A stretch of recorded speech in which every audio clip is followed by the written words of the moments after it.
Hello বন্ধুরা, আপনারা কেমন আছেন? তো তাবাসসুমে ঘুরতে মন চাইলো, তো সে বললো 5Dতে ঘোরাতে। তো আমি 5Dতে ঘোরানোর জন্য এনেছি। তো এটা রাজশাহী কোন জায়গায় তো আমি বলবো না লোকেশন, তো আপনারা বের করে দেবেন লোকেশন। তো আমরা টিকিট কেটে এনেছিলাম। তো এনার পরে প্রবেশ করার জন্য টিকিটটা দিলাম। তো দেওয়ার পরে তারা বলছে এখানে আমরা টিকিটটা নিই না, খালি চেকিং করি আর প্রবেশ করতে দিই।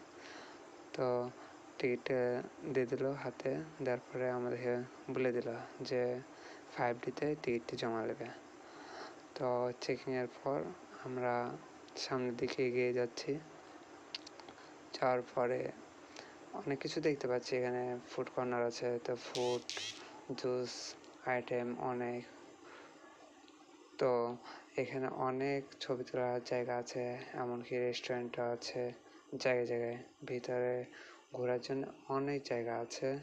তো এই বিল্ডিংয়ের ফ্লোর থেকে আরেকটি বিল্ডিংয়ের ফ্লোরে রাইড আছে, অনেক কিছু আছে।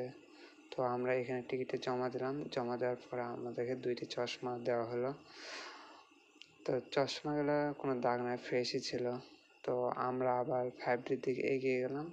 তো আমরা 5Dতে প্রবেশ করার ভিতরেই দেখছি এখানে অনেকজন বসে আছে উপভোগ করার জন্য, অনেক ছেলে মেয়ে। তো এখানে সবচেয়ে বিষয় যে ছোটো বাচ্চাদের নিয়ে আসলে ভালো হবে। তো থাকেন, বাই বাই, পরের ভিডিওতে দেখা হবে।